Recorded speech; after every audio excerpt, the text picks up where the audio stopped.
नमस्कार दोस्तों, मैं हूं लोकेंद्र मिश्रा और आप सबका स्वागत है आज के इस वीडियो में। एनसीईआरटी ज्योग्राफी क्लास 10th हम लोग ये सीरीज चला रहे हैं। इसमें आज का जो चैप्टर है वो है चैप्टर 4 एग्रीकल्चर। एग्रीकल्चर को हिंदी में हम कहते हैं कृषि। अब एग्रीकल्चर का मतलब सिर्फ पेड़ पौधे लगाना ही नहीं होता है, सिर्फ खेती करना ही नहीं है। एग्रीकल्चर एक ऐसी एक्टिविटी है जिसको हम कहते हैं प्राइमरी एक्टिविटी। प्राइमरी यानी कि जो सबसे प्रारंभिक होती है, जो प्राथमिक एक्टिविटी होती है, उसको हम कहते हैं प्राइमरी एक्टिविटी। इंडिया की बात कर लें तो इंडिया में जो टोटल पॉपुलेशन है उसका 2/3 यानी कि 2/3 जनसंख्या जो है उत्तर प्रदेश की नहीं, भारत की, वो कृषि कार्य में संलग्न है, एग्रीकल्चरल एक्टिविटीज में इन्वॉल्व है। ठीक है, अब हम देखते हैं सबसे पहला जो टॉपिक आता है इसमें वो है फार्मिंग। अब फार्मिंग कितने प्रकार की होती है ये हम समझेंगे। एक बात मैं बता दूं आपको, अगर आपने पिछले वीडियोस नहीं देखे हैं तो वो भी देख लीजिए, पहला, दूसरा, तीसरा वीडियो। सारे वीडियो आप अगर लाइन से देखते चलेंगे तो आपको अच्छे से समझ में आएगा, क्योंकि पहले वीडियो में हमने रिसोर्स के बारे में बताया, फिर हमने बताया था वाइल्ड लाइफ के बारे में और फॉरेस्ट रिसोर्स के बारे में।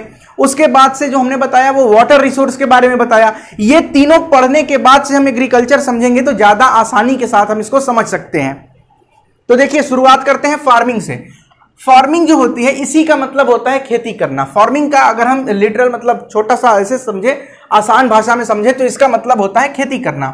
इसमें दो तरीके प्रमुख हैं। पहला ये है जिसको हम कहते हैं प्राइमिटिव सब्सिस्टेंस फार्मिंग।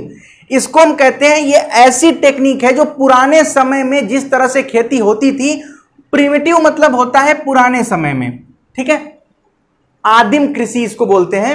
पुराने समय में जो कृषि होती थी उसको हम कहेंगे प्राइमिटिव सब्सिस्टेंस। और इंटेंसिव सब्सिस्टेंस यानी कि अभी हम जिस तरह की खेती करते हैं आजकल के समय में, मॉडर्न एरा में जैसी खेती होती है उसके बारे में हम यहां पे चर्चा करते हैं। तो प्रिमिटिव सब्सिस्टेंस फार्मिंग का मतलब हुआ पुराने समय में जैसी खेती होती थी। अब यहां पे क्या होगा, हम टेक्नोलॉजी की तरफ नहीं जाएंगे, तकनीक की तरफ नहीं जाएंगे, ठीक है।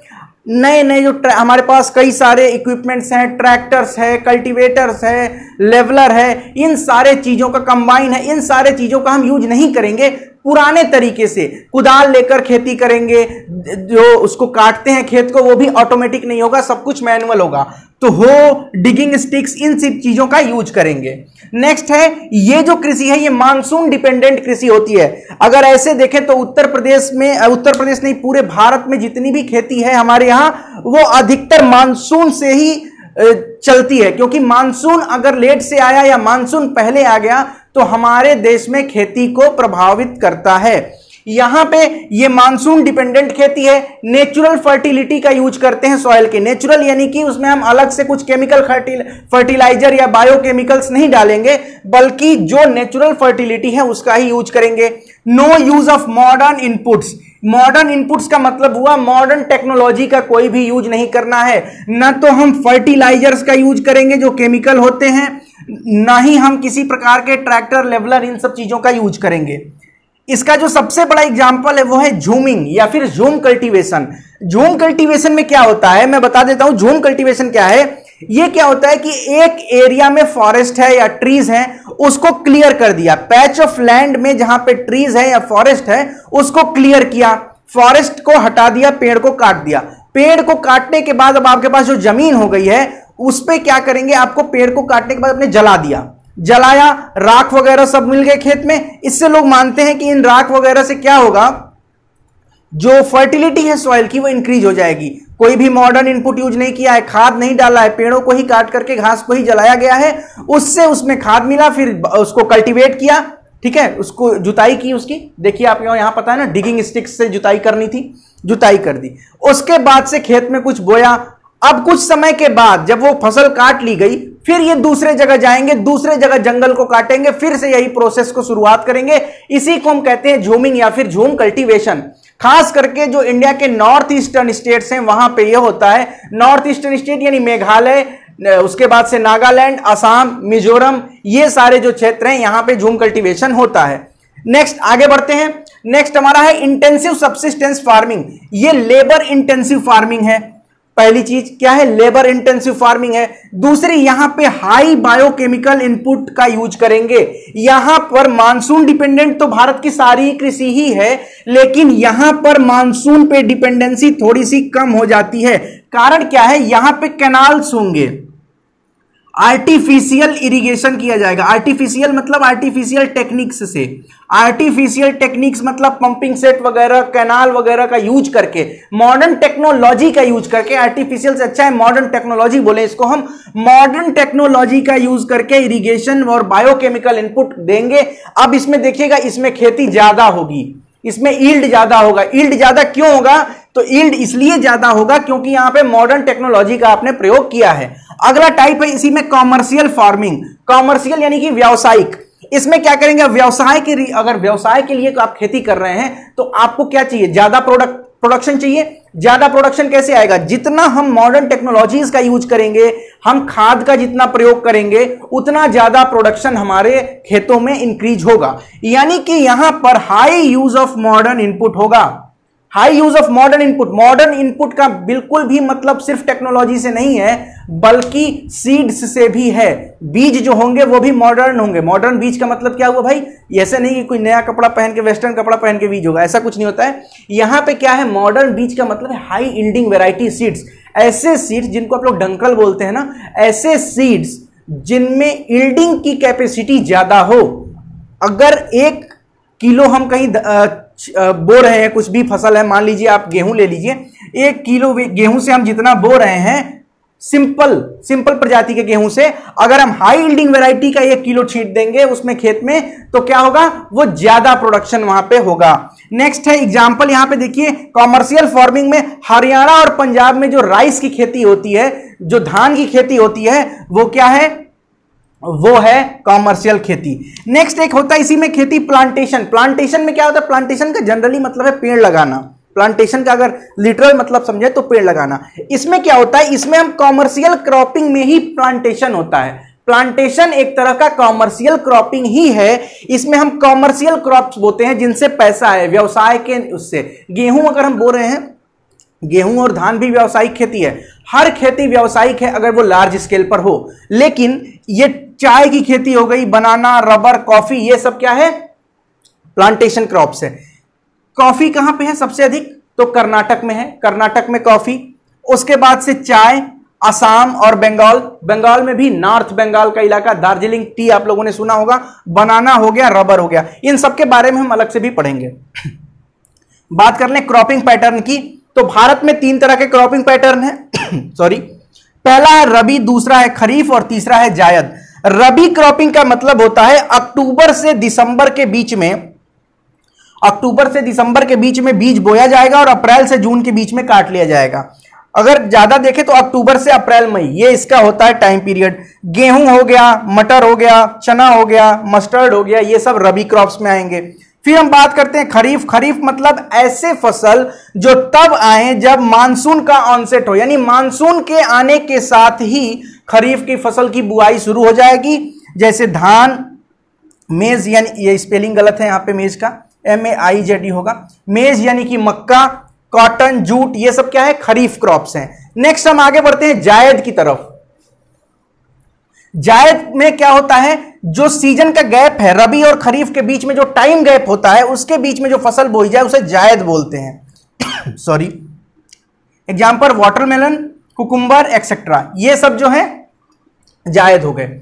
इंडिया के मेजर क्रॉप्स के बारे में मैं बताऊं, एनसीईआरटी में आपको क्या करना है। एनसीईआरटी में मैप दिया हुआ है, राइस का भी और व्हीट का भी। मैं भी अभी मैप यहां लगाने वाला हूं, लेकिन मैं मैप को ज्यादा समझाऊंगा नहीं, बस मैं आपको बता देता हूं कि मैप से आपको देखना है कि किस किस क्षेत्र में राइस है, किस किस क्षेत्र में गेहूं है। देखिए, राइस का है, टेम्परेचर होना चाहिए 25 डिग्री सेल्सियस के आसपास, 25 डिग्री सेल्सियस के आसपास टेम्परेचर। और जिस क्षेत्र में एनुअल रेनफॉल जो है वो 100 सेंटीमीटर होनी चाहिए, वार्षिक जो वर्षा होती है वो 100 सेंटीमीटर होगी, वहां पे राइस बोया जाएगा। मैप में देखिए आप लोग, इंडिया में कहां कहां पे राइस बोया जाता है, सामने आपके मैप है, ठीक है, पॉज करके देख लीजिए। इंडिया सेकंड लार्जेस्ट प्रोड्यूसर है राइस का आफ्टर चाइना। नेक्स्ट है व्हीट। 50 से 75 सेंटीमीटर के रेनफॉल जहां होगा वहां पे व्हीट होगी। अब आपको अगर इसको ज्यादा अच्छे से समझना है तो एटलस उठाइए, देखिए किस लैटिट्यूड पर 50 से 75 सेंटीमीटर के रेनफॉल होती है, उस लैटिट्यूड पर व्हीट का प्रोडक्शन होगा। टेम्परेचर और उसको मिला लीजिए, रेनफॉल हो गया। जैसे एग्जांपल के लिए भारत में आप देखिए नॉर्थ वेस्ट, इस साइड में, इस मैप में देखिएगा नॉर्थ वेस्ट में गंगा और सतलज का जो प्लेन है यहां पे आपको देखने को मिलेगा व्हीट। ब्लैक सॉइल जो यहां पे डेक्कन का पठार है, डेक्कन का जो रीजन है वहां पे ब्लैक सॉइल का जो रीजन है वहां पे आपको व्हीट की खेती देखने को मिलेगी।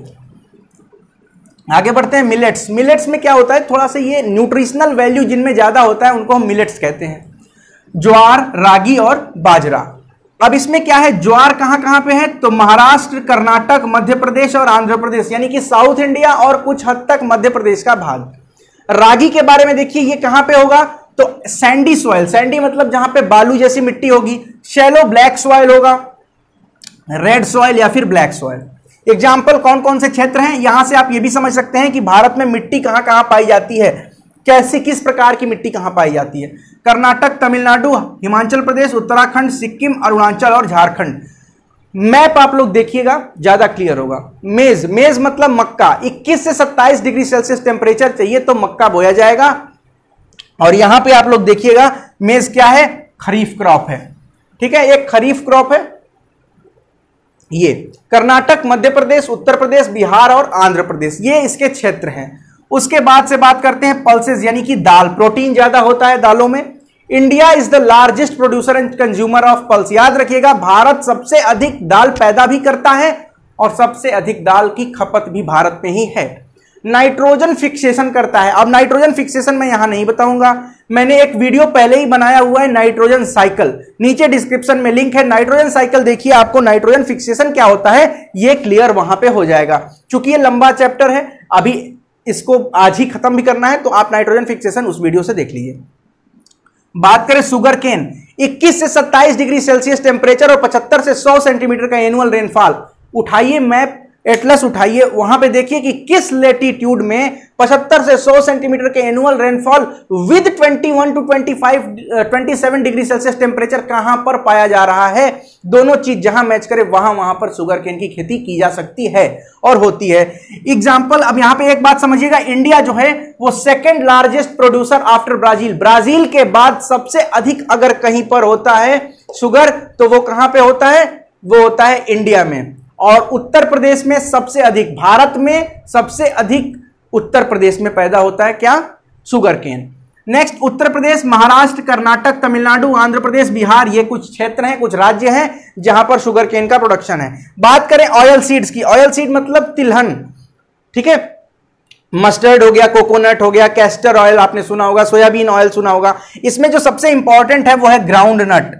ग्राउंड नट जो है इंडिया के टोटल ऑयल सीड्स का आधा हिस्सा ग्राउंड नट ही है और इसको एक खरीफ क्रॉप में हम लेते हैं। यहां पे आप देखिएगा मस्टर्ड वगैरह है ना, मस्टर्ड नहीं सॉरी क्या है, ग्राउंड नट है ना, ग्राउंड नट यहां पे आप लोग लिख लीजिएगा, खरीफ में ग्राउंड नट, ग्राउंड नट। सबसे अधिक प्रोडक्शन कहां होता है, तो भारत में सबसे अधिक प्रोडक्शन गुजरात में होता है। ये जो है ये डेटा है, ठीक है, डेटा है। डेटा याद करने का एक ही तरीका है, आप जितनी बार रिवाइज कर सकें। अभी आगे हम डिस्कस करते हैं, जो आगे इसका एक पार्ट और बचा हुआ है आज ही की वीडियो में, इसी वीडियो में आपको मिलेगा अगले सेगमेंट में, जिसमें हम कुछ और मेजर क्रॉप्स के बारे में डिस्कस करने वाले हैं। तो कुछ और इंपॉर्टेंट क्रॉप्स के बारे में डिस्कस करते हैं। पहली चीज एक आता है हॉर्टिकल्चर क्रॉप्स। हॉर्टिकल्चर में क्या होगा कि फ्रूट्स जो हैं वो आ जाएंगे, फ्रूट्स, और उसके साथ साथ सब्जियां जो हैं वेजिटेबल्स वो भी इसमें आ जाएंगी, और बागवानी से संबंधित जो भी चीज़ें हैं वो हॉर्टिकल्चर में आएंगी, क्योंकि इसका हिंदी ही होता है हॉर्टिकल्चर मतलब बागवानी करना। जैसे मैंगोज़ का एग्जांपल ले लेते हैं, तो मैंगोज़ कहाँ कहाँ हैं, मतलब मैंगोज़ तो ऑल ओवर इंडिया है, लेकिन जहाँ पे इम्पॉर्टेंट है वो है महाराष्ट्र, आंध्र प्रदेश, उत्तर प्रदेश और वेस्ट बंगाल। ज़्यादा इसमें आपको ध्यान नहीं देना है, आपको फैक्ट्स पर ज़्यादा ध्यान देना है बुक्स पढ़ते समय और नोट्स बनाते समय। जैसे जैसे आप रिवाइज करेंगे वो आपको याद होता चला जाएगा। ऑरेंजेस जो है वो नागपुर, चेरापूंजी, मेघालय के आसपास। चेरापूंजी क्या है भाई, मेघालय में ही है चेरापूंजी, जहां सबसे अधिक बारिश पहले होती थी मौसम राम के पहले। उसके बाद ग्रेप्स हैं, ये आंध्र प्रदेश और तेलंगाना के हैं। कुछ नॉन फूड क्रॉप्स होते हैं, नॉन फूड यानी कि जो खाने वाले क्रॉप्स नहीं हैं, उनका अलग यूज है। एग्जाम्पल के लिए आप रबर ले लीजिए, रबर खाया नहीं जाता है, जूट, कॉटन ये सब खाने वाली चीजें नहीं है, नॉन फूड क्रॉप्स के अंतर्गत आते हैं। और नॉन फूड क्रॉप्स में पहला है रबर। रबर जो है वो एक इक्विटोरियल क्रॉप है। इक्विटोरियल क्रॉप का मतलब होता है यहां पे आपका ये ग्लोब में अर्थ होगा। इक्वेटर का मतलब होता है 0 डिग्री लेटीट्यूड। 0 डिग्री लेटीट्यूड यानी कि इक्वेटर। और इक्वेटर के बारे में इतना याद रखिएगा कि वहां पे दिन भर मतलब साल में प्रतिदिन बारिश होगी। इक्वेटर पे हमेशा बारिश होती है, हर समय यानी कि प्रतिदिन। ठीक है, अब इक्वेटर पे हमेशा बारिश रोज हो रही है, यानी कि रबर एक ऐसा क्रॉप है जो ऐसे जगह पे होगा जहां पे बारिश हमेशा होती हो या फिर रेनफॉल वहां पे ज्यादा होता हो। इसीलिए अगर स्पेशल कंडीशन हम ट्रॉपिकल और सब ट्रॉपिकल एरियाज में प्रोवाइड करा दें, ट्रॉपिकल यानी कि India 23 degree north, 23.5 degree north, यहां पे हमारा भारत है, गुजरात से ये लाइन पास होती है, तो यहां पे इंडिया है। यहां पे वर्ष भर में प्रतिदिन बारिश तो नहीं होती है, लेकिन ऐसे जगह जहां पे बारिश ज्यादा होती हो, स्पेशल कंडीशन में हम रबर की खेती वहां भी कर सकते हैं। एग्जाम्पल देखिए आप, 25 डिग्री सेल्सियस से अधिक टेम्परेचर होना चाहिए, 200 सेंटीमीटर कम से कम रेनफॉल होनी चाहिए। इलाका जो देखिए केरल है, तमिलनाडु है और मेघालय के गारो हिल्स हैं। भारत का मैप आप याद करिएगा, इंडिया का मैप, यहां पे केरल है और ये देखिए कि यहां से जब भी मानसून आता है केरल में बारिश होती है। गारो हिल्स कहां पे है? मेघालय में, यहां पे है गारो हिल्स। यहां से जब भी बारिश होगी तो गारो हिल्स में बहुत ज्यादा, गारो, जयंतिया, खासी, यहां पे बारिश होती ही होती है। ठीक है, तो ये हो गया आपका क्षेत्र जहां पर रबर की खेती होती है। नेक्स्ट हम आते हैं फाइबर क्रॉप्स। फाइबर क्रॉप्स जिसमें फाइबर ज्यादा हो, एग्जाम्पल के लिए कॉटन हो गया, जूट हो गया, ये सब क्या है? फाइबर क्रॉप्स के अंतर्गत आते हैं। कॉटन के बारे में बात करिए तो कॉटन ब्लैक सॉइल में पाया जाता है और ब्लैक सॉइल हमने देखा था, ये डेक्कन वाला जो रीजन है, महाराष्ट्र वाला, यहां पर ब्लैक सॉइल है। यानी कि कॉटन ब्लैक सॉइल रीजन में पाया जाएगा जहां पर टेम्परेचर अधिक होगा, रेनफॉल लाइट होगा। लाइट मतलब हल्की बारिश। महाराष्ट्र, गुजरात, तमिलनाडु, पंजाब और उत्तर प्रदेश। नेक्स्ट है हमारा जो क्रॉप है वो है जूट। जूट को हम गोल्डन फाइबर के नाम से भी जानते हैं। क्या कहते हैं इसको? Golden fibre. जूट के बोरे वगैरह बनते हैं, आप लोगों ने देखा होगा। ये उस जगह पर होगा जहां पर फर्टाइल लैंड होगा और फ्लड प्लेन्स। फ्लड प्लेन्स मतलब क्या? फ्लड मतलब होता है बाढ़। ठीक है, ऐसे क्षेत्र जहां पर बाढ़ आते हों उनको हम कहेंगे फ्लड प्लेन। बिहार में बाढ़ आता है, बिहार में हर वर्ष आता है, बिहार हो गया। हाई टेम्परेचर होना चाहिए ग्रोथ के समय में। क्या? उत्तर प्रदेश, बिहार, उड़ीसा, वेस्ट बंगाल, ये सब जो है, देखिए आप एग्जांपल समझिए, वेस्ट बंगाल दिया है और बिहार दिया है। बिहार में भी बाढ़ आता है, वेस्ट बंगाल में भी बाढ़ आता है भाई। उसके साथ साथ मेघालय में भी बारिश होती है तेज, और इन जगहों पर टेम्परेचर भी हाई रहता है। ग्रोथ के सीजन में इनको टेम्परेचर चाहिए, इसलिए जूट हो गया। अब हम बात करते हैं टेक्नोलॉजिकल एंड इंस्टीट्यूशनल रिफॉर्म्स की। रिफॉर्म्स का हिंदी होता है सुधार। तकनीकी में सुधार और संस्थागत सुधार। संस्थागत मतलब सरकार की तरफ से, गवर्नमेंट ऑर्गेनाइजेशंस की तरफ से, इंस्टीट्यूशंस की तरफ से किस तरह के सुधार खेती में किए जा रहे हैं। Technological and industrial reforms. सबसे पहले बात करें इंस्टीट्यूशनल रिफॉर्म्स के बारे में तो वो है लैंड रिफॉर्म। लैंड रिफॉर्म को हम कहते हैं भूमि सुधार। भूमि सुधार जो है ये भारत में जो पहली पंचवर्षीय योजना, फर्स्ट 5 ईयर प्लान, पंचवर्षीय योजना जो पहली पंचवर्षीय योजना थी, उसी समय लैंड रिफॉर्म किया गया था। पहली चीज याद रखिए, जमींदारी प्रथा समाप्त हो चुकी थी, जमींदारी प्रथा को एबोलिश किया गया। और फर्स्ट 5 ईयर प्लान में ही जो भूमि सुधार था उसमें यह था कि जो भूमिहीन लोग हैं, जिनके पास जमीन, चकबंदी वगैरह का कॉन्सेप्ट भी आया, और जो भूमिहीन लोग हैं उनको खेतों में हिस्सा दिया जाए, उनको भी खेत दिया जाए। पट्टा, आप लोगों ने सुना होगा, पट्टे की जमीन देना। तो ये सारी चीजें फर्स्ट 5 ईयर प्लान से जमीन देने की बात की शुरुआत हो गई थी। नेक्स्ट हम बात करें एक ग्रीन रिवॉल्यूशन। ये इंस्टीट्यूशनल भी हो सकता है और टेक्नोलॉजिकल भी हो सकता है, क्योंकि यहां पे टेक्नोलॉजी का यूज हुआ, मॉडर्न टेक्नोलॉजी, मॉडर्न सीड्स का यूज हुआ, हाई यील्डिंग वैरायटी सीड्स का यूज हुआ। हाई यील्डिंग वैरायटी सीड्स मतलब ज्यादा पानी मतलब technology, pumping set, dams, canals, reverse, irrigation system. ये आपको एक वीडियो मिलेगा डिस्क्रिप्शन में, और डिस्क्रिप्शन में वीडियो का नाम होगा ग्रीन रिवॉल्यूशन, मेरे द्वारा बनाया गया है। ये वीडियो आपको देखना है। ग्रीन रिवॉल्यूशन का video. Insurance against flood drought, कोई भी अगर बाढ़ आ गया या फिर बाढ़ आने के बाद से कहीं पे सूखा पड़ जाता है, कई सारी चीजें होती हैं, साइक्लोन्स वगैरह हैं, इसके चलते अगर फसलों को नुकसान हो रहा है तो सरकार की तरफ से इंश्योरेंस दिया जाएगा। इंश्योरेंस मतलब बीमा, फसल बीमा, आप लोग आज भी सुनते हैं प्रधानमंत्री फसल बीमा योजना, तो ये एक चीज हो गई। नेक्स्ट है इस्टेब्लिशमेंट ऑफ ग्रामीण बैंक, ग्रामीण बैंकों की स्थापना की गई, नाबार्ड की स्थापना की गई 1982। ये सब क्या है, ये बैंक से क्या होगा, इन बैंक से क्या होगा, हमें लोन मिल सकता है किसानों को। केसीसी, किसान क्रेडिट कार्ड का नाम आप लोगों ने सुना होगा, किसान क्रेडिट कार्ड, इससे क्या होता है, किसानों को लोन मिलेगा। तो ये कुछ टेक्नोलॉजिकल और इंस्टीट्यूशनल रिफॉर्म्स थे जिन्होंने एग्रीकल्चर में डेवलपमेंट को कैसे आगे प्रोसीड किया। इंपैक्ट ऑफ ग्लोबलाइजेशन, देखिए इंपैक्ट ऑफ ग्लोबलाइजेशन में बता रहा हूं आपको, दो वीडियोस नहीं, एक वीडियो है चंपारण सत्याग्रह 1917, ये आप देखिए, हिस्ट्री का वीडियो है, ज्योग्राफी में इसलिए देखने को कहा जा रहा है क्योंकि इससे आपको पता चलेगा कि किसानों की क्या स्थिति थी ब्रिटिश समय में, कॉलोनियल एरा में। होता क्या है, ड्रेन ऑफ वेल्थ का मतलब हुआ भारत से धन निकासी। ब्रिटिशर्स के आने से पहले हमारे यहाँ कॉटन वगैरह की जो इंडस्ट्रीज थी वो बहुत अच्छे लेवल पे थी, ऑटोमेशन नहीं था, घर पे कुटीर उद्योग था, लघु उद्योग था, लेकिन हम लोग सेल्फ सफिशिएंट थे, अपने खर्चे के लिए गांव जो थे वो ये सारी व्यवस्थाएं करके रखे थे। ड्रेन ऑफ वेल्थ में क्या हुआ कि ब्रिटिशर्स के आने से पहले हम अपने यहां से फिनिश्ड गुड्स मतलब बनाने के बाद जो उत्पाद होता है उसको फिनिश्ड गुड्स कहते हैं, ये हम भेजते थे यूरोपियन कंट्रीज में या फिर आप कह लीजिए ब्रिटेन में। ये क्या है, हम फिनिश्ड गुड भेज रहे हैं। लेकिन जैसे ही ब्रिटिश यहां पर आए उन्होंने ड्रेन ऑफ वेल्थ शुरू किया, यहां से रॉ मटेरियल जो है ये इंडिया से ट्रांसफर होकर ब्रिटेन जाने लगा और ब्रिटेन से फिनिश्ड प्रोडक्ट जो है वो इंडिया में आने लगा। यहां पर कॉटन इंडस्ट्रीज, जूट इंडस्ट्रीज सब की सब धीरे धीरे ध्वस्त होने लगी, हमारे कुटीर उद्योग, लघु उद्योग समाप्त होने लगे। ये कब की बात है, कॉलोनाइजेशन ब्रिटिश एम्पायर के समय की बात है।